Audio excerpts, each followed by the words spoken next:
the Lmt Pdw. We're going to get into this, but before we do, let's go ahead and give a shout out to our channel sponsor, Tag Firearms. We can get some of the best firearms manufacturers like Noveski, LMT, B&T, Knights Armament, and plenty more. Go ahead and check them out their Instagram or at the website at tagfirearms.com. The Lmt Pdw. This is a unique little setup here. This is a 7.5-inch monolithic upper with an 8.5-inch barrel. This is 5.56, and before we did do the review on the 300 blackout version, that one had a slightly different upper to it. The upper was more like a baby spec war, a little bit wider, didn't have the QD swivels on the end, and that was in 300 blackout. So that was actually a 9-inch barreled 300 blackout with an 8-inch upper. Personally, I do like the upper that came on the 300 blackout a slight bit better. The QD swivels on this are nice, but I like the wide diameter of the other one a little bit more. Aesthetically, I think it looks nice. But, you know, it really doesn't matter too much. These do come with everything you need. They have QD swivels that are under this sling band that I have right here, forward and aft, which is pretty nice, giving you, a good amount of places to put slings if you run a metal swivel. If you run anything else, you're obviously going to have to run a different attachment. But let's get into this, and we're going to attack this review a little bit different. So, in this one, I'm going to tell you the things I changed and the why to a system with this, because we will also talk about the recoil impulse and everything else, but I think it's better if I tell you guys the why behind something this short in 5.56. Let's talk about some of the things I changed on this. So I changed out the muzzle device from what it came with. It came with an A2 flash hider on here. I changed it out. Now currently we're running a Surefire War Comp just so I can balance flash and muzzle rise. It does a pretty decent job at that. You're not going to really be able to tame the flash on this. It's a short 5.56, but we've ran CAC MAMs on here, which made it recoil really nice, but it was a little bit blasty. I ran a Forward Control Designs muzzle device on here, which chipped away at the flash, but it is what it is. And I ran a Cherry Bomb so I could run a Plan B on here with the Sierra 5 we ran, which did really great with the Sierra 5 on there. Outside of that, though, once you take the Sierra 5 off, it's an absolute blast cannon, and I mean, you can noticeably tell the difference with the decibel level of how loud it is versus other muzzle devices and the blastiness. So that one ended up having to go. I will say that this Surefire War Comp has done pretty well, and with this on here, it's not as blasty. It also gives you some compensation as well. This is probably the best way to go if you're not going to run a can on here. At least that I know of currently, this worked the best. One of the things I did change on this as well is the bolt carrier. So I switched it out for an LMT enhanced bolt carrier group on here. I wanted to keep everything LMT on this. I did get a bolt carrier group with it with the PDW kit that is a slight bit different. That bolt carrier has to be ran with that receiver extension and that buffer, because the buffer is a little bit smaller to fit inside that PDW setup. The bolt carrier also is a little bit different in the sense that it has kind of a weight in the back of the bolt carrier group. That way it's balanced and everything else. The issue is with that receiver extension being so short and the buttstock also being so short, it gets really tough for me to even hold it up because I'm really tucked in when I do that. So I switched it out and put an A5 in here and everything else, which smoothed this out really nice. I mean, if I had to compare the shooting experience to this, it's pretty comparable to an 11.5. It's a very smooth setup, extremely smooth. It's loud as hell, but it's very smooth and it runs very well. Just keep in mind, gents, this is spec'd out for military and police use. This isn't really spec'd out for recreational use. So when you start to play with like some of the 223 loads out there, they'll cycle, they may not feed properly, but that's kind of what you start to get when you start to go down the rabbit hole of having very specific things, very specific tasks. You don't lend yourself well to everything at that point. This has the LMT mil-spec trigger on here, which I'll be honest, it's a nice trigger. It's not bad. I'm used to running Geisler's and everything else. I didn't have an issue with this. I can still run this pretty fast. And running triggers fast with one hand tends to sometimes be a challenge. So you You end up being a trigger snob. I actually like this one. I mean, this one kind of has a pretty decent break to it. Not a lot of take up on it. And boom, and you're in business. So like it's a pretty good setup for what it is. I enjoy it a lot.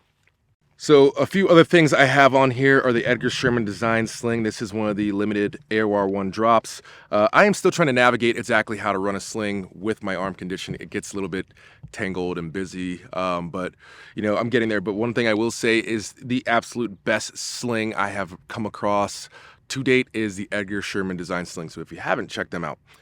For an optic, I run an Aimpoint Acro P2 on here. I like it because it's light with this entire setup with the Reptilia mount and the Scaleworks riser. We're looking at around 3.5 ounces. This is a 3.5 MOA dot on here, which I feel like is plenty proficient and acceptable for ranges that I would be using this setup and a little bit further out. It's not that big of a trade-off from a T2, and it gives you the strength, runs the same battery, and it has the same battery life to it. So I like that a lot. I'm running a Badger Ordnance charging handle on here. I'm running a Law Tactical folder. One, to give me the ability to fold this for storage and whatnot, and two, because it gives me a little bit more length of pull. I'm running an A5 system on here, and I have a Magpul SLS, which I put Velcro on there, mainly just to have it as a reference point when it's touching my face to know exactly where I'm putting the gun.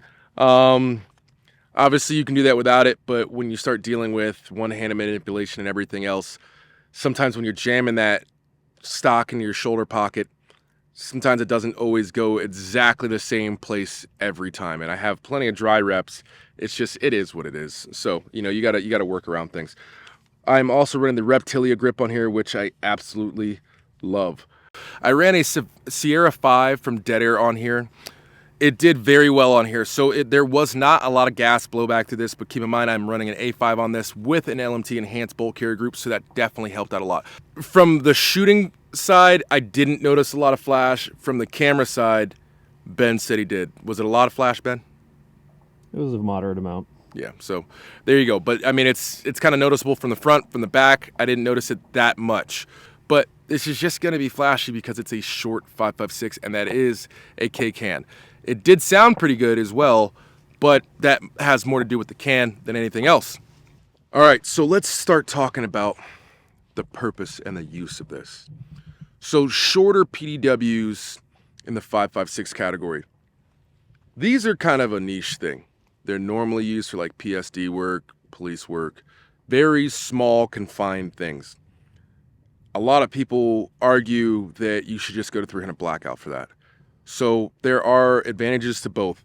I feel like 300 blackout, where 300 blackout starts to make the absolute most sense is when you suppress it and run subs. Running supers isn't a bad thing, but running subs is kind of the bread and butter of 300 blackout, being super quiet. With that, you also put on a little bit of weight with the system. Obviously, you're running a 30 cal bore with everything, and when you add the magazine, they get kind of heavy. That's one reason why you don't see me run a lot of 300 blackouts, because they start off light and then they get chunky extremely fast. Not to mention, there are some other trade-offs to it. 5.56s lend themselves decently well to short barrel lengths if you're running the right ammunition. You're not really looking for fragmentation and a lot of these other things that you would normally look for with those rounds and cartridges. You're looking for penetration. Now with things like M855, M855A1, you're doing pretty good with that, and it's still going to penetrate. You're not trying to stretch these things out past 200 meters. I mean, if anything, you're kind of 150 and in with this, which is close to the same distance that you would run 300 blackout. Now, the difference is 300 blackout, even in supers, is straight falling out of the sky at 150 meters. It's probably in the dirt at that point. This will still keep sailing. So, I mean, that's good for like raking if any situation happened where you had to do like raking type of situation to get away. This round's probably going to keep traveling out to 300. Effectively and accurately, probably not, but it's still going to move just because the velocity in which this is leaving the gun is different than 300 blackout. It's kind of a balancing thing, and it's a trade-off, but let's be honest. when you get to these shorter guns, they're more mission and objective specific things, more so than a general use thing. So what can we compare this to? There's not a lot in the professional end user market in the AR game that you can compare this to. Now, outside of that, there is. I shot this next to a SCAR 15P. A SCAR 15P is a 7.5-inch barrel. I've shot this next to a Bren 2, which was an 8 3/4-inch barrel, and I've also shot this next to an APC 223, which is also an 8 3/4-inch barrel. Are you catching what's happening here? A lot of the American brands and companies don't really go that short with 5.56s. Europeans have been doing this for a while, though. I mean, they've had it with the SIG 5.53s, they've had it with the Brens, they've had it with the SCARs, they've had it with the APCs, and I believe there's a G36 model that's pretty short as well. It's nothing new to Europeans. They have a different outlook on things, and they're very well under the understanding of, if you're running a PDW, it's more about penetration at that point. Think if you want something that's going to penetrate more than a 9mm, you're probably not going to go to another subgun, caliber. You're going to go to a rifle caliber and just shorten it. Penetration, penetration, penetration. You want to push through armor and everything else. Other things to this system. So it is a little bit heavy for the size of what it is. That's mainly because of the profile of barrel versus anything else. They do have a monolithic upper with a quick change barrel system, and that does a lot for it. The barrels are kind of chunky. The reason it gets thick is because it's running a pretty heavy profile barrel. Keep in mind, like I said, LMT is one of those companies that when you do buy it, you're getting something that is the same spec as what someone is using downrange. So these were kind of spec'd out to be ran, suppressed, and full auto and everything else. So that's why you're getting that heavy, heavy barrel on there. If there's one critique I have, it's the ambi mag release. There's just not a lot of leverage you can get on that thing. It's fenced in, it's small, and it's kind of hard to get to. You kind of like tap it with the tip of your finger instead of like the pad. I can use it. It is nice to have it, but it's a little bit tricky. And this is something that is shared between these and CAC. They're very similar designs. It's just not the easiest for me, but I mean, it is there, it's useful, but I could see there being a lot of other options that would probably help. So with these setups, you want to have the right application to use it.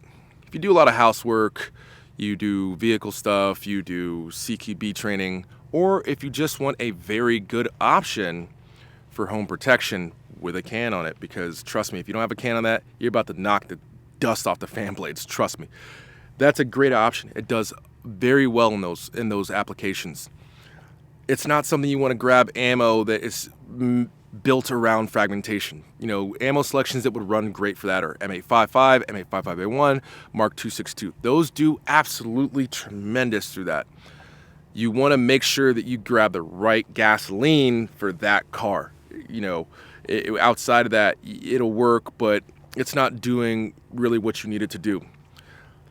So from what I've been told, these will be offered as an upper. If you guys happen to see them available, I would 100% jump on them. There's not going to be a lot of those available. It is super cool. I prefer it more than 300 Blackout personally. I think that it does exactly what I would like for it to do. Go into it with an open mind. It's not something you're going to be able to do general purpose stuff with. It's something specifically for that short, close-in roll.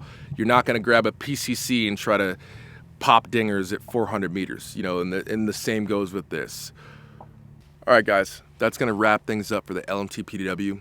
Like I said, these will be available in the uppers, and when they are, they're going to be limited availability. So if you happen to see one, jump on it. Don't wait, don't hesitate. You will get cart sniped. But this is an amazing piece of kit, and this is something that could potentially easily replace some of your PCCs that have the same role for what you're trying to do. So if you want something as far as close-in work or just home defense, make sure you run a can, because it's going to knock all the dust off them fan blades if you have to crack a few shots off. This is a great option for you, and I guarantee you, once you run it and understand it more, your perspective on this will most likely completely change. All right, guys, that's it for today. I'll see you guys next time on QRC.